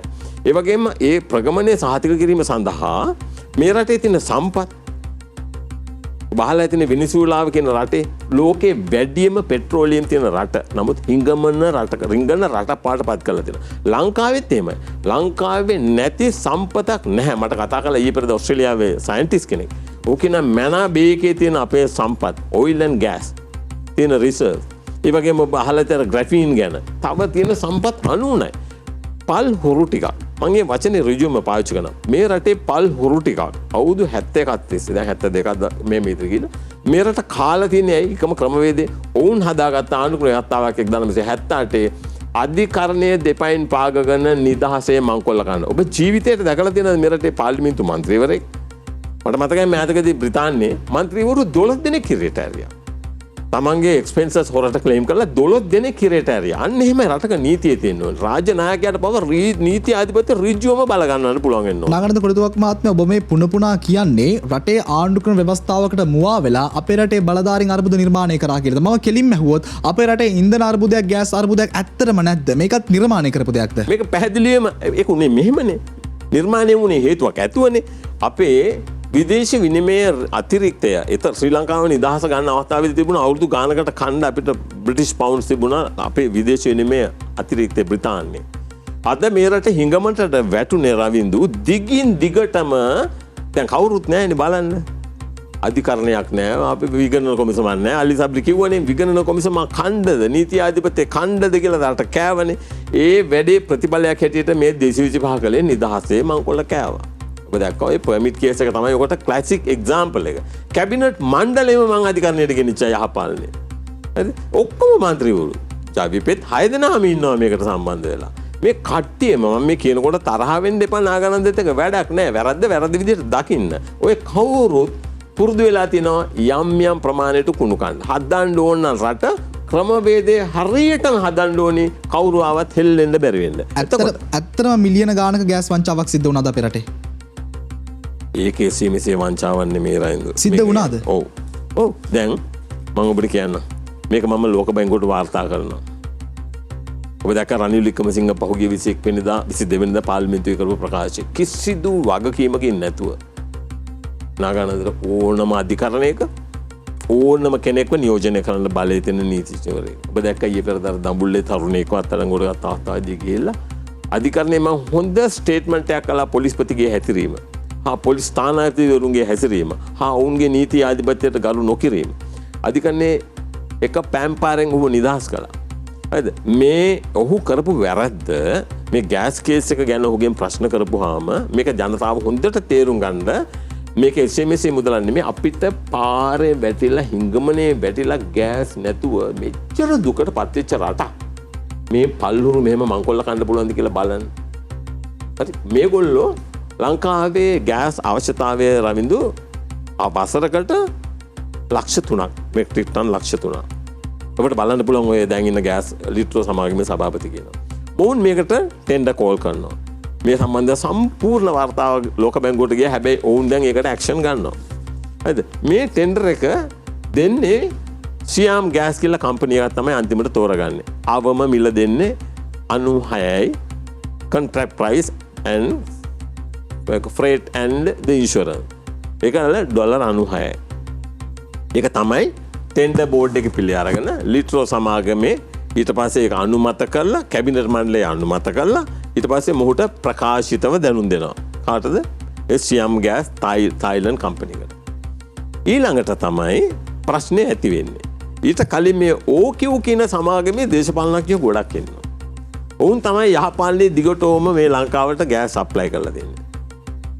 මෙතනදී මම ඔබට යම් දෙයක් නැවත කියන්න ඕන. ඔය කොන්ට්‍රැක්ට් ප්‍රයිස් එක දැන් මොන් දුන්නේ 96යිනේ. OQ එක දුන්න 129ක්. එතකොට ඩොලර් 33ක වෙනසක්. මොවුන්ට දැන් කොහොම හරි යහපාලනේ 9 වෙනිදාන් පස්සේ ඩොලර් අර 9 වෙනිදා වෙච්ච සිද්ධියෙන් පස්සේ 12 වෙනිදා රනිල් වික්‍රමසිංහ අග්‍රාමාත්‍යවරයා වෙනවනේ. ඔවුන්ට කල්පනා වෙනවා දැන් අපිට පක්ෂයේ එක മന്ത്രിවරයෙක්වත් නැහැ. කොහොමද අපි සල්ලි ටිකක් හොයාගන්නේ? බලන්න රවින්දු දැන් මේක කැබිනට් මණ්ඩලයෙන් අනුමත කරලා ටෙන්ඩර් එක දුන්නා. සියම් ගෑස් කියන සමාගමට 96ට. දීපු ටෙන්ඩර් එක දැන් මොන් කල්පනා කරනවා කොහොමද මේක දැන් අපි අවලංගු කරන්නේ? ඔක තමයි කියන්නේ ප්‍රසම්පාදන කොමිසමක් එපා කිව්වනේ. අලි සබ්රිලා කිව්වනේ. ඒකේ ප්‍රතිඵල තමයි මේ. මොනවද මොන් කරන්නේ? වහාම ඉල්ලීමක් කරනවා. දැන් මේක දෙන්න ටෙන්ඩර් එක ඇවිල්ලා මේ ඔවුන්ට ප්‍රකාශිතව දැනුම් දෙන්නේ මැයි මාසේ 4 වෙනිදා. අමාත්‍ය මණ්ඩලය සහ ලිට්‍රෝ සමාගම ගත්ත කෙනා. ඊළඟට ඔවුන්ගෙන් ඉල්ලීමක් කරනවා. හරිද? 27 වෙනිදා අප්‍රේල් මාසේ 15000ක් අපිට අවශ්‍යයි. දැන් නැහැ නේ මේ රටේ කිසිම ක්‍රමවේදයක් නැහැ නේ. කවුරු කිසිම නියාමනයක් නැහැ. 15000ක් අපිට වහාම ඒකට අපි කියන ස්පොට් පර්චේස්. ඒක කිසිම නියාමනයක් නැහැ, හොර ක්‍රමයක්. හරි මොවුන් රටේ කිසිම නියාමනයක් නැතුව ගෑස් ඉම්පෝර්ට් කරන්න ගෑස් නැති නිසා මොවුන්ගෙන් ඉල්ලුවා. සියම් 15000ක් ඉල්ලුවාම එදාම ඔවුන් රෙස්පොන්ඩ් කළා 16500ක් නැව් පහකින්. ඊළඟට නැවත ආයෙ ඉල්ලනවා ආයෙ 15000ක් ඉල්ලනවා. එදා ඒ 15000 එල්ලපුවන් පස්සේ මොවුන් නැවත දැනුම් දෙනවා මේ මැයි මාසෙ 30යි ඊට පහුවදා පළවෙනිදා නැව් 5ක් ආයත් 16500 15000 කිලපුවන්. ඒගොල්ලෝ 30 වෙනිදා කියනවා 3300 නැව් 6ක්. ඔය මොකද කෙරවල පිටියේ එතනට එන්න බෑ ලොකු නැව් වලට. කුඩා නැව් වලින් එන්නේ. 3302යි පහුවදා 3303යි නැව් 5යි 16500. මේ මිනිසුන්ගේ ලැජ්ජ නැති කම බලන්න රවිදු මේවා හිතා ගන්න බෑ රටක වෙන්න පුළුවන්ද කියලා. ප්‍රසිද්ධිය ඇවිල්ලා ලිට්‍රෝ සමාගමේ චාමන් කියනවා මේක මේ පොඩි කම්පනිය අපි ඉල්ලුවම 6600 දෙන්න පුළුවන්. අර එක දෙකක් කිව්වනේ. ඔබට මම කිව්වා 30 වෙනිදා දුන්නනේ නැව් දෙකක්. පහුවදා නැව් 3ක් දුන්නනේ 15000 කිලෝ. දැන් ටෙන්ඩර් එකක් අවෝඩ් කරලා ඉවරනේ 2,80,000කට. ඒ ටෙන්ඩර් එක දැන් එක්සිකියුට් කරන්න නැතුව ඒක බලාත්මක නොකර මේකෙන් ගැලවීමේ ක්‍රමවේදයක් මොවුන් කල්පනා කළේ. මොවුන් අර 30 වෙනිදා දුන්න එක අරගෙන කියනවා රටට මේ කට්ටියට දෙන්න පුළුවන් මේ ටොන් 6600යි එකින්ද අපි ඒක අතෑරියා. කොහොමද සාධාරණීය කරේ රනිල් වික්‍රමසිංහ බලන්න. අර සමාගම ඔබ ගිහිල්ලා බලන්න Google search එකක් කරලා මේ සියම් ගෑස් කියන එක ඇවිල්ලා ලෝකයේ තියෙන ප්‍රධාන සමාගමක් ගෑස්. ඒගොල්ලෝ මේකට මැදිහත් වෙන්න සූදානම් නැහැ කොහෙත්ම නීතිමය කටයුත්ත කරලා. මට ඔවුන්ගෙන් ඔක්කොම මං ගත්තා. ඔවුන් කීයටවත් මේක නීතියට මැදිහත් වෙන්න කැමති නැහැ. නමුත් ඔවුන් සියලුම තොරතුරු දුන්නා. මේක වෙන්න ප්‍රධාන හේතුව තමයි අපි කතා කළානේ. වාහන මම ඔක්කොම අධික නිර්ණයච මිනිස්සු කවුරුත් නැගිටින්නේ නැහැ. මේ රටේ මිනිසුන්ගේ ලොකු ප්‍රශ්නයක් තියෙනවා. නිවටකම. මේ ප්‍රශ්නේදී හොරගම කොච්චර දන්නවද? වැඩි කරන්න දැන් මෙතන ඒ අතර මැදට ආව තව එක්කෙනෙක්. ඒගොල්ලෝ අර ස්පොට් පර්චේස් කරනකොට එක්කෙනෙක් ආවා. එයාගේ නම ඇවිල්ලා ඇක්ටිව් ඔයිල් ඇන්ඩ් ගෑස්. එයා ශ්‍රී ලාංකිකයෙක්. එයා දෙනවා ඩොලර් 74ට. 74 ඉඳලා 129ට ගාණක් බැලුවම ඩොලර් 55ක්. කවුද මේකට සල්ලි දෙන්නේ? දැන් අපි ඉංගමනේනේ. වර්ල්ඩ් බැංක් එකෙන් දෙනවා රවිදු 70 මිලියන්. 70 මිලියන් දුන්නාම කීයක් යනවද එතකොට? 70 මිලියන් අර මං කිව්ව 74 ඉඳලා 129ට 55ක් කියන්නේ 140කට වැඩිය හොරකම් කරනවා. 40කට වැඩිය හොරකම් කරන්නේ කොහොමද? දැන් ඔබට නෑනේ ප්‍රසම්පාදන කොහොමද? ඔන්න විගණකාධිපති ගිහලා අහන කෝ බලන්න 129ට කොහොමද ගෑස් ගන්නේ? කෝ බලන්න පේපර්ස් විගණකාධිපති පුරන්න බෝල එච්චරයිනේ. උන් ටක් ගාලා පෙන්න මේ තියෙන අපි ඕඩර් එක ප්ලේස් කළා 129 මේ තියෙන ඕඩර් එක මේ තියෙන ගෙව් පැටි ඔක්කොම. හරිනේ කතාව. නමුත් 75 ඉඳලා 129ට වෙච්ච දේ මෙතන රෙකෝඩ් වෙන්නේ නෑනේ. ඒ ටික තමයි මංකොල්ලේ. ඒක තමයි අපේ රටේ තියෙන මහත්ම ඛේදවාචකයේ මේ සියලුම ආයතන එක සමානව දූෂිතයි. මං හින්දා මේ සම්බන්ධව දූෂණ කොමිසමට පමණක් නොවේ වර්ල්ඩ් බැංක් එකට මේ අදාළ සියලුම ලේඛනත් එක්ක මම වාර්තා කළා. මොකද ඔවුන් මේ ටෙන්ඩර් එක කැන්සල් කරාට පස්සේ ඔවුන් පස්සේ කැන්සල් කරනවා මේ 2,80,000 ටෙන්ඩර් එක. මම වර්ල්ඩ් බැංක් එකට ගිහුවා වහාම මේක අත්හිටුවන්න. වහාම මේක අත්හිටුවලා අඩුම මිලට ගන්න පුළුවන් සමාගමක් තියෙන ඩොලර් 74ට ඊට මොකද ඒක ගන්න පුළුවන් නම් අපි දැන් මේ වෙලාවේ රඳු මොන තරම් දුකට පත්වෙච්ච ජනතාවක්ද අපිට ඉන්නේ. වේල කණ්ඩ බෑ. මම දැක්ක එක දවසක් පියෙක් පත් පැකට් එක ඇරියම රවින්දු තිබුණේ මැල්ලුමක් විතරයි. ඒ තරමට දැන් අපි විහිර වෙලා ඉන්නේ. එහෙම තත්ත්වය තියෙන මේ මිනිස්සු මෙතනින් බිලියන් 6ක් අවුරුද්දකට ගෑස් වලින් බිලියන් 6ක් හොරකම් කරනවා. ඒක තමයි මේ කිසිම සැකයක් බයක් නැතුව මම මෙහෙම ඇවිල්ලා කතා කරන්නේ ඇයි? පුංචි බාධා කිරීමක් කරන්නම ඔබතුමාට මම කිසිම බාධා කිරීමක් කරන්න නැතුව ඔබතුමාගේ විග්‍රහ කිරීම මම අහගෙන හිටියා මද වේලාවක්. ඔය වංචාවෙන් මුදල් ප්‍රමාණයක් වැඩිපුරම මුදල් ප්‍රමාණයක් ගිය කාගේ සාක්කුවටද? මෙහෙමයි. තාම 70 මිලියන් ඇලොකේෂන් එක ගන්න තියෙන. තාම එක්කෙනෙක්ගේ සාක්කුවට ඒ මුදල් ආවේ නැහැ. දැන් ඔවුන් දුන්න අනුන්ට ලක්ෂයක ටෙන්ඩර් එකක් දුන්නා. ටෙන්ඩර් එක නෙමෙයි ස්පොට් පර්චේස් කියලා කියන්නේ. කිසිම නියාමනයක් නැහැ. කියන OQ කියන සමාගමට ඒකේ ලංකාවේ ඒජන්ට් අයලා ඔන්න පුංචි බරල්ලේ තියෙන සමාගමක් මම අද ඒගොල්ලන්ගෙන් චෙක් කරලා බැලුවා. ඒකට කියන ස්පොට් පර්චේස් කියන්නේ කිසිම නියාමනයක් නැහැ. අපිට මේ අද 25000ක් දෙන්න. 25000 කියන්නේ මාසික අවශ්‍යතාවය. ඊළඟ මාසේ ආයෙ 25000ක් දෙන්න. ඒ කියන්නේ යනවා. එතකොට ඒ ගන්න වාරයට අර මිලියන 70න් 140ක් ඒ ගමන සාක්කුවට යනවා. හරි? මේ මොහොතේ නෙවෙයි. ඒ අවුරුද්ද මුළුල්ලේ බිලියන 6ක් මේ අපි කිව්වනේ. දැන් රනිල් වික්‍රමසිංහ මොනවා කිව්වත් මට අදාළ නැහැ. මම මේ මිනිස්සු ගණන් ගන්නෙත් නැහැ. ඒ කියන්නේ ඕන් ඇවිල්ලා මේ කුණු ගොඩේ මෙන්න පණුවනේ. ඒකද මට අදාළ නැහැ. නමුත් ඔවුන් කරපු අපරාධේ ඊටාම බිහිසුණුයි. රටට වාර්ෂිකව මේ කිසිම දෙයක් කරගන්න බැරි තරමට ජනතාව අසරමං වෙච්ච අවස්ථාවක මේක කරන්නේ බරපතල අපරාධයක්. නාගනන්ද මහත්තයා ඔබතුමා කියන කාරණේ 100%ක් ඇත්ත නම් මේ වංචාව විශාලයි. අපේ රටේ ජනතාව ගෑස් අර්බුදයක ඉන්න වෙලාවක මේ කරපු වංචාව අපේ ජනතාවගේ බඩට දැඩිවම බලපානවා. ඔබතුමාට මේ ප්‍රසිද්ධ මාධ්‍යයේ කියන්නට පුළුවන් ද ඔබතුමා මේ කරුණු හොයාගත්තේ කොහින්ද? ඔය කියන කතාව ඇත්තයි කියන සාක්ෂි තියෙනවද ඔබතුමා ගාව? රවින්දු මේක හෙට මේක අධිකරණයට යනවා. දැනටමත් ලිට්‍රෝ සමාගමට අධිකරණයෙන් හොඳ තීන්දුවක් දීලා තියෙන්නේ. ඔව් නෑ ඔබතුමා කොහොමද ওই සාක්ෂි හොයාගන්නේ? මේ කම්පැනි වලින්මයි. හරිද? ඔය ඔබතුමා ගිහලා සාකච්ඡා කරන මේ කම්පැනි එක. මම කතා කරලා සියම් සමාගම මට ඔරිජිනල් පේපර්ස් ඔක්කොම එව්වා. ලංකාවේ නාගානන්ද කොඩිතුවක්කුවේ සමාගම් වලට කතා කරද්දී ඒ සමාගම් ලංකාවේ නාගානන්ද කොඩිතුවක්කුවට ඕන කරන විස්තර ටික ඔක්කොම දෙනවා. ඕන කෙනෙක් දන්නවා රවින්දු නාගානන්ද කොඩිතුවක්කු කියන්නේ කිසි කෙනෙකුට පැත්ත පළාතට එන්න බැරි කෙනෙක් කියලා. රනිල් වික්‍රමසිංහ පවා දන්නවා ඒකයි ඔහු ඔච්චර කලබල වෙන්නේ. ඒකෙන්ද සියම් සමාගමෙන් ඊළඟට අර ඇක්ටිව් ගෑස් කියලා කිව්ව 74ට ඔවුන් දැන් මට අද මට හිතන්නේ ඩොකියුමන්ට් එක හම්බ වෙයි. ඔවුන් දැන් වර්ල්ඩ් බැංක් එකට රිපෝට් කරනවා මේ කේස් එක. මං හිතන්නේ මේ වෙනකොට ඇවිල්ලත් ඇති ඒක මට මේක වහම නවත්තන්න. නාගානන්ද කොඩිතුවක්කු කොහොමද ඔච්චර බල සම්පන්න පුද්ගලයෙක් වෙන්නේ? මේ ලෝකයේ තියෙන සමාගම් වලට ගිහිල්ලා රටේ සාමාන්‍ය පුද්ගලයෙක්ට තියා බලධාරියෙක් නිලධාරියෙක්ටවත් ගන්න බැරි ඩොකියුමන්ට් ගිහිල්ලා කතා කරන්නවත් බැරි සමාගම් හමුවට ගිහිල්ලා ඔබතුමා කියන ඔබතුමා සාකච්ඡා කරාලු ඒ සමාගම ඔබතුමාට අවශ්‍ය කරන ලියකියවිලි දුන්නලු ලියකියවිලිත් ඔබතුමා ගතේ තියෙනවා කියලා මට පේනවා. කොහොමද නාගානන්ද මෙතන බලන්න මේකේ තියෙන මම ඒකට උත්තරයක් දෙන්න. මේ සියම් ගෑස් එකෙන් ඔරිජිනල් ඩොකියුමන්ට් ඔරිජිනල් හොරපාරේ ඩොකියුමන්ට් නෑ ඔරිජිනල් මේක දැන් අභියාචනා මේ බලන්න ඔබට පේනවනේ. මේ සියම් ගෑස් එකේ ඔරිජිනල් ඩොකියුමන්ට්ස් තියෙන්නේ. දැන් මේක හෙට අධිකරණයේ ගොනු කරනවානේ. දැන් ඔබ ඇහුවා මම කොහොමද ඒක කරන්නේ නාගානන්ද? ඔබ අහලා තියෙනවද අකම්පිත බව කියලා? අකම්පිත බව කියන්නේ තතූප මන්සප්පුරිසං වදාමි යෝ වරිය සච්චානි අවෙච්ච පස්සති කියන ඒක මේ ධර්ම පිළිබඳ කතාවක්. ඒක කතා කරන්න ගියොත් අපිට වෙලා නැහැ. මේ කතාව කියන්නේ ඔබට මතක ඇති අර BMW කාර් කේස් එකේ මම ඒකට බ්‍රිතාන්‍යයේ. එතන කීයක්ද? බිලියන 16ක්. මේක අවුරුදුකට බිලියන 6ක්. එතකොට ලංකාවේ කවුද ඒ ලංකාවේ BMW සමාගම ඔවුන් මේ වංචාවට සම්බන්ධව මම බ්‍රිතාන්‍යයේ ඉඳලා BMW සමාගමට ලියනවා. ඔබ දන්නවා ලෝකේ රටවල් වල බ්‍රිතාන්‍යයේ ගියොත් එමේ යුරෝපීය රටවල් වල තියෙනවා Audi තියෙනවා, Jaguar තියෙනවා, Mercedes තියෙනවා, BMW තියෙනවා. හැබැයි වෙළඳපොලේ අන්ඩර්කට් කරන්න බෑ. ඒ කියන්නේ හොර මිලකට විකුණන්න බෑ වෙන රටවල් වලට. මම මේක මතු කරලා BMW සමාගම හිර කළා. ජර්මනියේ. මොකද උඹලා සම්පූර්ණ සාවද්‍ය මේ දීලා තියෙන ඔක්කොම බොරු සහතික රේගුවට ශ්‍රී ලංකාවේ මේ බදු වංචා කරන්න උඹලා වහාම මේකට මට උපරිම සහයෝගය නොදුන්නොත් මම උඹලා යුරෝපීය ප්‍රජාවට කම්ප්ලේන් කරපුවම උඹලා බරපතල ප්‍රශ්න වලට මුහුණ දෙනවා කියලා. Ravindu BMW Germany original document set එකම රේගුවට දුන්නා. හරි රේක් සෙට් එක ඔක්කොම දුන්නා. එක CD එකකට කොපි කරලා දුන්නා මෙන්න බදු වංචාට අනේ අපිව අමාරුයි දාන්න එපා කියලා. මෙතනදිත් මේ ඒක වෙන විශේෂ දෙයක් නෙවෙයි රවින්දු. ඒකට එකම හේතුව මේකයි. ඔබට ඔබ යන මේ රටේ අපි පළවෙනි තැනට තියන්න ඕනේ මොකක්ද? කරන දෙයක් අවංකව කරන්න ඕනේ.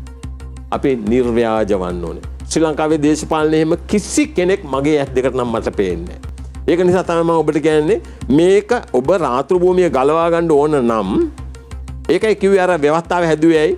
සාමාන්‍ය පෘථග්ජන මිනිස්සු රවින්දු කුණු තියෙන්නේ කොතනද කුණු කනවනේ. ඔබ දන්නවනේ. ඒකෙන්ද ඒ මිනිස්සු කූඩුවට දැම්මන් පස්සේ කූඩුවේ ඉන්නේ පෑ රවින්දු. ඕකෙන් හදලා තියෙන හැම වැඩපිළිවෙලක්. කවුරු ආවත් ප්‍රශ්නයක් නෑ. අගමැති වුණ ඕක නෑනේ ජනාධිපති ධූරයක් ඇත්තෙත් නෑ. කවුරු ආවත් ප්‍රශ්නයක් නෑ. മന്ത്രിලා එන්නෙත් නෑ. ඇයි? ඕකේ මොකුත් නෑ. පුංචි බාධා කිරීමක් කරන්නට අවසරයි. කූඩුවට දැම්මත් දාලා ඉවරලා හීලෑ විදියට ඉන්නවා නම් අපි මුලින්ම තෝරගන්නවට ඕනේ මේ කූඩුවට දාන්නේ කොයි වගේ පුද්ගලයෙක්ද කියන එකත් තෝරගන්න ඕනේ. මට හිතෙන එකත් වැදගත් කියලා. ඒ ගැන කතා කරමු ඊට පෙර ආතෝ සූදානම් කෙටි විරාමයක් ලබා ගන්නට. ඔබනවත ටෝක් 24 සජීවී වැඩසටහන සමගින් විරාමයෙන් අනතුරුව දැන් නාගානන්ද කොඩිතුවක්කු මහත්මයා අපි සාකච්ඡාවේ මේ දක්වා කතා කරාම ඔබ ශ්‍රී ලංකාවේ කිසිම පුද්ගලයෙක් අනාවරණය කරපු නැති වංචා දූෂණ ප්‍රමාණයක් අනාවරණය කරලා පෙන්නවා. සාක්ෂි සහිතව ඒවා පෙන්නවා. එම් බලද්දි මට එක්තරා විදිහකට ඔබතුමාගේ මේ කේශාන්තිස්ට පාදාන්තය දක්වාම බලද්දි මට හිතෙනවා ඔබතුමා මේ ෂර්ලොක් හෝම්ස් රහස් පරීක්ෂකයෙක් වගේද කියලා එක අවස්ථාවක මට හිතෙනවා. දැන් මම රේගු දෙපාර්තමේන්තුවේ විශේෂ විමර්ශන අංශයේ ප්‍රධානය නාගානන්ද 2001 බ්‍රිතාන්‍යයට යන අවස්ථාවේ. එහෙම හැඩරුවක් තියෙනවා කියලා මට පේනවා. දැන් අනුර කුමාර දිසානායක මහත්මයා කෙලින්ම රටේ ජනතාව ඉස්සරහට අවිල්ලා මට බලය දෙන්න කියලා ඉල්ලනවා. සජිත් ප්‍රේමදාසත් රටේ ජනතාව ඉදිරියට ගිහිල්ලා මට බලය දෙන්න මම කරලා පෙන්නන්නම් කියලා ඉන්නවා. හැබැයි ඔබතුමා කෙලින්ම බලය ඉල්ලන්නේ නැතුව මේ වක්‍රාකාරව වෙන වෙන මැජික් ටිකක් කරලා ඉන්ඩිරෙක්ට්ලි ඔබතුමාත් රටේ බලයද මේ ඉල්ලන්නේ. මොකක්ද ඔබතුමාගේ අරමුණ මේ විදිහට වංචා දූෂණ හෙළි කිරීම? මේකයි එකම අරමුණ. මේක අපේ මාතෘභූමිය. මගේ දරුවෝ 3 දෙනෙක් ඉන්නවා. 3 දෙනාම ඉන්නේ බ්‍රිතාන්‍යයේ. මට හැමදාම කියන දෙයක් තමයි රවින්ද, ඔබ වගේ මගේ ලොකු පුතා, දෙවෙනි පුතා. අපච්චි එන්න පුතා, අපච්චි එන්න back to England. මට ඔක්තෝබර් නොවැම්බර් දෙසැම්බර් ජනවාරි පෙබරවාරි මාර්තු අප්‍රේල් 1 වෙනිදා සමහරට හිම වැටෙන රටක්. මේ රට ඉතාම සුන්දර රටක්.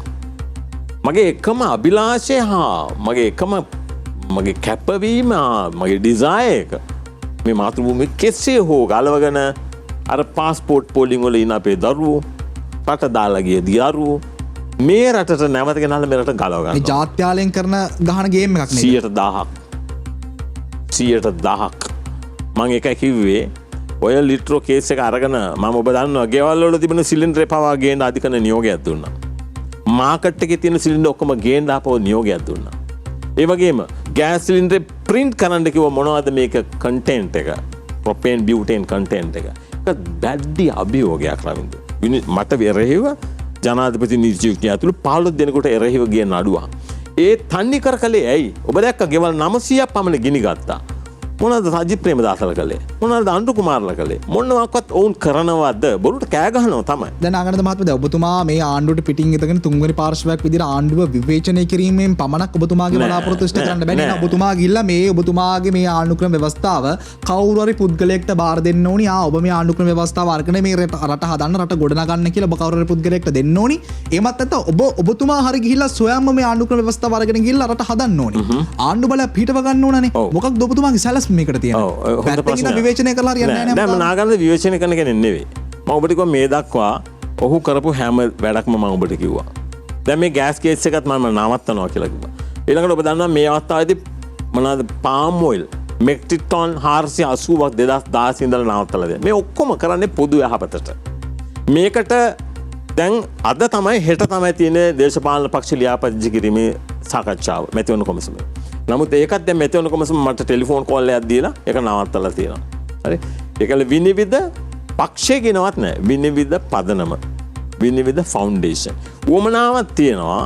මේ රට ගලවා ගන්න නම් අනිවාර්යයෙන්ම දේශපාලනයට එන්න ඕන. හරි. දේශපාලනයේ එනවා කියන්නේ කුණු දේශපාලනයට නෙවෙයි. අපේ සංවිධානයේ අය මම ඔබට මේ බ්‍රේක් එකේදී නම් ටිකකුත් කිව්වා. මට මේවා රටේ ජනතාවට කියන්නේ කවුද සෞඛ්‍ය ඇමති? කවුද මූල්‍ය මුදල් ඇමති? ඔවුන් ඇවිල්ලා zero tolerance of corruption. කීයේ බින්දුවක්වත් නැති. يعني ඔබතුමා ඉදිරියේදී පොඩි පාර්ලිමේන්තුවක් හදලා ඉවරයි දැන් නිර්මාණය. අනිවාර්යයෙන්ම. හැබැයි මම ඔබට මේ රටේ ජනතාවට මේ පණිවිඩය දුන්නා මම හොයනවා මේ වැඩේට අවුරුදු 50ත් 60ත් අතර උගත් බුද්ධිමත් එඩිටර් ඔක්කොටම වැඩිය දහමේ හැතිරෙන. වයස් පරාසය මොකද නාකොඩදොක් අවුරුදු 50ත් 60ත් අතර. දැන් මට 67ක්. ඔබතුමාට බෑ. දැන් මගේ කාලේ ඉවරයිනේ. මගේ කාලේ ඉවරයි. ඒකත් මේ ඔක්කොම කළේ පොදු යහපතට කියලා කිව්වේකනේ. හැබැයි කවුරුත්ම නැත්තම් මොකද මේක දැඩි අභියෝගයක්. දැඩි අභියෝගයක් ගන්න ඕන මේකට. ඒ චැලෙන්ජ් එක ගන්න කෙනෙක් මම හොයනවා පීර බලන්නේ ඒකයි. මේ ලීඩර්ෂිප් එක අරගෙන ඒකට පැහැදිලි වැඩපිළිවෙලක් හදලා තියෙනවා. මේ ටීම් එක දාලා හැබැයි මේ රටේ තියෙන සම්පත් ප්‍රමාණය බැලුවම කියන්න ඕනේ රවින්ද ඔබ විස්මයටපත් වේ. මේ හරක් ටික ඔය මොකක්ද ආපු එකේ COVID-19 එලාවේ ගෝඨාභය රාජපක්ෂ එළියට ඇවිල්ලා කිව්වා නම් ගනිව් කැත්ත උදැල්ල අරගෙන අපි රටම හදමු. මොනවාද කියන්නේ මේ බින්කුණ්ඩෝ වගේ හිටපු මිනිස්සුනේ. රටක රාජ්‍ය නායකයා පාරිශුද්ධත්වයේ නැත්තම් රටක් ගොඩනගන්න බෑ කිව්වේ කවුද? ප්ලේටෝ කිව්වේ. Only a spiritual leader can restore democracy in anywhere in the world. ඒක තමයි යෝ කියන්නේ. ඒකෙන්ද සෞඛ්‍යද අධ්‍යාපනයේද ප්‍රවාහනයේද ඕන ආයතනයක්. ඒමට මූල්‍ය ආයෝජන ලංකාවේ මොනවටද රවින්දු වැඩිම මුදල් ආයෝජනය කරන්නේ? ආරක්ෂක හමුදාවට හා පොලිසියට. මොන විහිළුවක්ද? සෞඛ්‍ය අධ්‍යාපනය අත්හැරලා දාලා. මොකටද ඒ? මොකද අපිට ඉන්දියාව ගහන්න එනවා කියලාද? ඒව එකකට කපලා අයින් කරලා දාන්න ඕන රටක් මේක. ඕකේ වැඩපිළිවෙලක් තියෙන එක දිග කතාවක්. මට කියන්න තියෙන මෙච්චරයි. මේක ඔබ විශ්වාසය තියන්න එපා. මම ඔබට නැවත කියනවා. මම ඊයේ ලස්සන වැඩසටහනක් දැක්කා. කවුද චම්පික රණවක කියනවා ඇවිල්ලා. හරිද? ඔබ කියන්නේ චම්පික රණවක කියන ගෝඨ කවුද මේ අනුකුමාර දිසානායකටත් අග්‍රාමාත්‍ය දුර එතන ඔබතුමාට පුංචි බාධා කිරීමක් කරන්න චම්පි කරන්නගේ කතා වහන්නට කලින් දැන් ඔබතුමා 225ට ඇඟිල්ල දික් කරනවානේ. ඔව් 225 ඇතුලේ හොඳයි කියන්න පුළුවන් කිසිම චරිතයක් නැද්ද ඔබතුමාට? ඔබ යෝජනා කරන්න හරි මම පළවෙනි නම යෝජනා කරනවා පාටලි චම්පි කරනවක. හොඳම නම කවුද මම ඔබට කියන්න මේ දේ ඔබ දන්නවද දැන් ඔබයි යෝජනා කළේ මම යෝජනා කරනවා. රාජගිරී පොලිසිය අස්මාඩල කියන්නේ OIC මට මේ DIG කෙනෙක් කියන කතාව මම ඔබට කියන්න. කෙටියෙන් විස්තර කරන්න. ඔව් එයා අර වාහන අනතුරක් වෙනවා මතකද ඔබට පාටලි චම්පක රණවක එතනදී මේ පොලිසිය පොතේ එන්ට්‍රි එක චේන්ජ් කරලා වෙනස් කරලා ඒ පොලිස් නිලධාරියාද ගෙදර පාටලි චම්පක රණවකට මහාධිකරණයේ නඩුවක් තියෙනකොට ඔහු අභියාචනාධිකරණයට ගිහලා ඒ නඩුව නවත්තන්න උත්සාහ කරනවා. ඔහු පැනලා ගියා ඒ ඇක්සිඩන්ට් එක පස්සේ ඔහුට දේශපාලනයට එන්න ඕන නම් අවශ්‍ය කරන අංක එක මොනවද? honesty, integrity, loyalty, credibility. අච්චල අවංකත්වය හා විශ්වාසවන්තභාවය ඔහුට එන්න ඕන නම් පළවෙනි දේ තමයි ඔහු කරන්න ඕන. රටේ ජනතාවට කියන්න ඕනේ මං අතින් මෙන්න මෙහෙම වැරද්දක් වුණා මට මේකට සමාවන්න මම ඔහුට යෝජනා කළා. ඔහුගේ ටීම් එක මට යෝජනා කරා. ඔව් මට ඒ කට්ටිය කිව්වා මෙහෙම පාටලි චම්පක රණවකට ප්‍රසිද්ධිය ඇටැක් කරන්න එපා. මං කිව්වා එයාට කියන්න ඒ තරුණයාට වෙච්ච හානියට මිලියන 10ක් ගෙවන්න තරුණයෙක්. නාගනන්ද කොඩිකෝට මහත්මයා එතන පාටලි චම්පික වෙනුවට ඔබතුමා හිටිනා ඔබතුමා රටේ ජනතාව ඉස්සරහට ආවිල්ලා සමාව ඉල්ලනවාද අනිවාර්යෙන්ම? අනිවාර්යෙන් පැනලා යන්නේ නැහැ නේ එහෙමනම්. මට මතකයි මම එක දවසක් යනකොට අවිස්සාවේලදී රෑ බයිසිකලයක් හැපෙනවා වාහනේ. මං ටක් ගාලා එයාත් අරගෙන හිටන් එයාට මොකක්ද වුනේ කියලා බලන්න හොස්පිටල් එකේ. අපි කට්ටි පැනලා යන්න බෑනේ අයි. මේ තමන්ගේ ප්‍රතිපත්තිකරුක පුද්ගලයෙකුට එක් කරන්න බෑනේ. ඒ කාල වේලාව නිමාවට පත් වෙමින් සිටිනා ඒ පාටලි චම්පික මම තව නමක් යෝජනා කරනවා professor G L. Peiris. G L. Peiris මම කියන්නේ මෙන්න මෙහෙමයි. එයා බුද්ධිමතෙක්නේ. ඔව් උගතේ. හැබැයි ප්‍රඥාව නම් කඳුලක්වත් නැහැ. නම් ඔබට මතකයිද මම ඒක රැස්වීමකදී යාට මගේ ස්ටේජ් එකේ තියාන මං කිව්වා. මෙයා මෙතන නෙමෙයි ඉන්න ඕන කියලා. ඔහුන් ඇවිල්ලා මේ රට මේ තත්ත්වයට පත්වීමට ඍජුවම වග කියන්න ඕනේ මිනිස්සු කියන්නේ ඇයි? මහින්ද රාජපක්ෂට ගෝඨාභය රාජපක්ෂට අන්දාන්න අන්තට්ටුව දාන්න වැඩ කරපු මහාචාර්යවරු. සත්ත පහකට වැඩක් නැති තමන්ටත් වැඩක් නැති රටටත් වැඩක් නැති හිස් මිනිස්සු. මගේ කාල වේලාවත් එක තව එක නමක් යෝජනා කරනවා. තව වන්න ලිංගක් කියන්නේ. 20 වෙනි හත්තා සංශෝධනය ගේනකොට ගෝඨාභයගේ ජී.එල්. පීරිස් කොහොද හිටියේ? කොනෙක්ද? හරිද? ඔයා එයා හොඳටම දන්නවා අධිකරණයේ ස්වාධීනත්වය හැවුනම රටට මොකද වෙන්නේ කියලා. ඌ දන්නවා කොමිෂන් සභාව මේ විදිහට දන ගැස්සුවාම අධිකරණයේ දන ගැස්සුවාම ප්‍රථම පාදක කොමිසම දන ගැස්සුවාම විගණන කොමිසම දන ගැස්සුවාම මේවා එයා දන්නේ නැද්ද? එයා නීතිය පිළිබඳ මහාචාර්යවරයෙක්. ඉතින් එයාට නාගාන දෙකේ ලකුණු ලැබෙන්නේ බිඳුවයි. රාසමාණික්කම්ට ලකුණු කීයක් ලැබෙනවද ඔබතුමාට? රාසමාණික්කම් මම අගය කරන චරිතයක්. අගය කරන චරිතයක්. අගය කරන චරිතයක්. ඔබතුමාගේ කටින් අහන්න ලැබීම සතුටුයි. ඔව් ඒක අගය කරන චරිතයක්. හැබැයි මේ දේ කියන්න ඕන. ඔය TNA එක ගැන නාගානන්ද වෙනම රිසර්ච් එකක් කරනවා. මොකද මේ ඕකේ තියෙන වැඩපිළිවෙල ජනසම්මත ජනරජ ව්‍යවස්ථාවේ ජාති ආගම් කුල බෑ. ඔවුන්ගේ පක්ෂයේ ව්‍යවස්ථාව මම ගත්තා. ඔවුන් කතා කරන්නේ සෙපරේට් ටැමිල් හෝම්ලන්ඩ් එකක් මේ රටේ බිහි කරන එක. ඕකේ කතා කරන්නේ ශ්‍රී ලංකාව කියන කුඩේ ඇතුලේ ඕන ජනවර්ගයකට ලස්සනට ඉන්න පුළුවන්.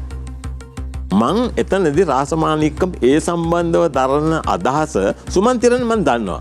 ඌ ලෝකෙ පුරා කීකේ යනවා සෙපරේට් ටැමිල් හෝම්ලන්ඩ්. මම මේ කතාව රාසමාණික්කම්ගෙන් අහලා නැහැ. ඔහු පෙනී හිටින්නේ මේ රටේ. මං ඇත්තටම ඔහුට කැමතියි. මොකද ඔහු තරුණයෙක්. ඔහු ලස්සනට පාර්ලිමේන්තුවේ කතා කරනවා. අපිට ලස්සනට සිංහල කතා කරනවා. මං ඔහුට කැමතියි. ඔහු එහෙම එනවා නම් ඕන දුරේ දැන් ඔබ දැක්කනේ ඊයර ටැමිල් ප්‍රෝග්‍රෑම් එකේ අර අපේ වැඩසටහනක දෙමළ ගැහණු ළමයින් ඉදිරියේ ඒක ලොකු ප්‍රවණතාවයක්. අපේ ජාතික එකමුතුට. රාසමාණික්කම් මම දකිනවා ඒ ජාති ආගම් වල මොකුත් පැත්තකට දාලා එනවනම් ඔහු ජනාධිපති ධූරයටත් සුදුසු පුද්ගලයෙක්. ජනාධිපති ධූරයට සුදුසු පුද්ගලයෙක්. කාල වේලාව නිමාවට පත් වෙනවා. නමුත් තව පුංචි ප්‍රශ්න කිහිපයක් තියෙනවා ඔබතුමාගෙන් අහන්න. දැන් අපි ඔය කතා කර 225 ඇතුළේනේ. හැබැයි රටේ ජනතාව කියන එකක් තමයි power to the people. ජනතාවගෙන් පාලකෙක් බිහි වෙන්නට ඕනි කියලා. ඒතකොට පාර්ලිමේන්තුවට පිටින් ඉන්න කට්ටිය පාර්ලිමේන්තුවට යන්න ඕනි කියන එක රටේ තරුණ ප්‍රකාශයට පත් කරනවා. එහෙම බලද්දී මම තව නම් කීපයක් යෝජනා කරන්න නාගානන්ද කොඩිතුවක් ලකුණු කීපයක් කීයක් දෙනවද කියලා මට කියන්න පුළුවන්ද? ඔව් කියන්න. පළවෙනි නම ධම්මික බණ්ඩාර. මම දන්නේ යාව. සෝරි. මම දන්නේ ධම්මික බණ්ඩාර ගැන. සුනිල් හඳුන්නෙත්. සුනිල් හැමදේ පාර්ලිමේන්තුවේ හිටපු කෙනෙක්නේ. ඔවුන් 6 දෙනාගෙන් එක්කෙනෙක්නේ. ඔවුන් එක්කෙනෙක් ලක්ෂ 51 ගානේ පර්මිට් වාහන විකුණලා මුදල් වංචා කළා. ඔවුන් අර මම ඔබට ගෙන්නුවේ ව්‍යවස්ථා සංශෝධනය. ඕක ගේන්නේ රනිල් වික්‍රමසිංහ අග්‍රාමාත්‍යවරයාට ජනාධිපති බලතල දෙන්න. ඔවුන් 2017 සැප්තැම්බර් මාසේ 8 වෙනිදා හරිද පළාත් සභා ඡන්දයේ නියමිතව තියදී ඔක අධිකාරී බලයේ වැදගත් අංගයක් නිසි කාලට මැතිවරණ පැවැත්වීම. ඒ 6 දෙනාටම දූෂණ කොමිසමේ තියෙන චෝදනාවක්. ඒකින්ද මට සුනිල් හඳුන්නෙත්ති ගැන කිසිම පැහැදීමක් නැහැ. ධම්මික පෙරේරාගේ පත් කිරීම. අපෝ වැඩක්ම නැහැ. ධම්මික පෙරේරා කියන්නේ බරපතල ප්‍රශ්නයක්. ධම්මික පෙරේරා කියන්නේ ඔහු ඇවිල්ලා මොනවාද? කැසිනෝ ඩීලර් කෙනෙක්. කැසිනෝ එයාගේ ට්‍රේඩ් එකේ ඉන්නේ. ඔබ දන්නවා කියන්න අනගාටුයි රවින්ද. මම දන්න මගේ මිත්‍රයෝ ඉන්නවා. දේපල වාහන ඔක්කොම මේක කුඩු කෑව වගේ. ඔක්කොම නැති කරගෙන පාරට වැටිච්ච මිනිස්සු කොච්චර ඉන්නවද ඔය කැසිනෝ සෙල්ලම නිසා. ඒ වගේ මිනිහෙක් ආණ්ඩුවට ගේනකොට ජාතික ලැයිස්තුවෙත් නැතුව ඡන්දයකටවත් ඉදිරිපත් නොවි ඒක අධිකරණයේ අනුමත කළා කියපුවාම රටේ මිනිස්සු මොනවද නොකියන්නේ. කොහොමද එහෙම වෙන්නේ? මේක ප්‍රජාතන්ත්‍රවාදී රාජ්‍යයක්. පාර්ලිමේන්තුවේ අසුන් ගන්න පුළුවන් ආණ්ඩුව යත්තාවේ 4 එකේ කියන්නේ ජනතාව තමන්ගේ ඡන්දයෙන් පත් කරපු අපේක්ෂකයින්ට පමණයි. මොකද්ද මේ විහිළුව? ඔහුගේ ට්‍රේඩ් එක උහුට කරගෙන ඉන්න පුළුවන්. හැබැයි ඔහු මෙහෙම රාජ්‍ය පාලනයේ කිසිම තැනකට එන්න තියා හිතන්නවත් බෑ. ගෝඨාභය ඉන්න හින්දා ඔය ඕන දෙයක් කරන්න පුළුවන්. ඒක තමයි ඒකටම කියන්න තියෙන්නේ. නාගානන්ද මහත්මයා අපගේ කාල වේලාව නිමාවට පත් වෙන අවසාන වශයෙන් අහන්නම් නාගානන්ද කොටුවක් කොට නාගානන්ද කොටුවක් ලකුණු කීයක් දෙනවද? ඒක ඔබ තීරණය කරන්න ඕන. ඒක මට තීරණය කරන්න බෑ. රටේ පොදු ජනතාව තීරණය කරන්න ඕනි. නාගානන්දට ගිය පාර පාර්ලිමේන්තු මැතිවරණයේදී සජිත් ප්‍රේමදාස ජනාධිපති මැතිවරණයේදී ඔහුත් සමග ස්ටේජ් එකට එන්න කිව්වා. ඔය ව්‍යවස්ථාව ඔහු කිව්වා social people's constitution through social revolution කියලා අයිලන්ඩ් පත්තරේ හෙඩ්ලයින් දාලා Sunday Times එකේ මට කිව්වා යාගේ ස්ටේජ් එකට නගින්න. මොකද සජිත් එන්න. අපි දෙන්න ගිවිසුමක් මං හදලා දෙනවා මේක අත්සන් කරමු. ඔහු බෑ කිව්වා. පාර්ලිමේන්තු මැතිවරණයේදීත් මට නැවත අහන්න කිව්වා. මම ඔක්කොම කොළඹ දිස්ත්‍රික්කයෙන් චම්පි කරනකොට වැඩි ලකුණු ගන්න ඡන්ද ගන්න පුළුවන් කියලා. 100%ක්ම ප්‍රතික්ෂේප කළා. ඇයි? මම උන්ට ඉදිරිපත් කළා රවින්දු ප්‍රශ්න 4. මම කිව්වා ඔබ මේකට දෙන උත්තර මොකද? පර්මිට් ඔබ එකඟද? නෑ ඒකට විරුද්ධ වෙන්න බෑ. මොකද තමන්ගේ වත්කම් රටට ජනතාවට ගන්න ඒකට වෙන්න බෑ. පළාත් සභා ක්‍රමයේ විරුද්ධව ඔබ එකඟද? ඒකට එකඟ වෙන්න බෑ. 78 ආණ්ඩුව යතාව සම්පූර්ණයෙන්ම ප්‍රතික්ෂේප කරන්න ඔබ සූදානම්ද? ඒකට එකඟ වෙන්න බෑ. ඉතින් මේගොල්ලෝ ගැන කතා කරලා වැඩ නෑ රවින්ද. බොහොම ස්තුතියි ඔබතුමන්ට. බොහොම ස්තුතියි ඔබ. තව කතා කරන්නට තිබ්බනම් හොඳයි කියන සාකච්ඡාවක අවසානයට අපි ළඟා වුණා. මේ සාකච්ඡාව ඇතුලේ ලංකාවේ දේශපාලන කොහොමද වෙනස් වෙන්නට ඕනි කියන කාරණේ පිළිබඳව කතා කරා.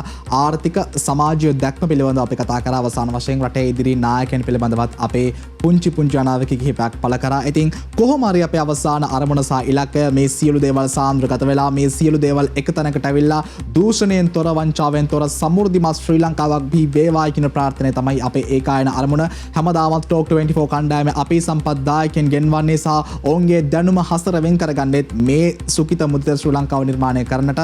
ඉතින් ඒ බලාපොරොත්තුවත් සමගින් අදට නියමිත ටෝක් 24 වැඩසටහනත් නිමවට පත් කරන්නම්. තවත් මෙවැනිම කාලීන සහ කාලෝචිත ටෝක් 24 සංවාදයකින් අපි නැවත හම්බෙමු.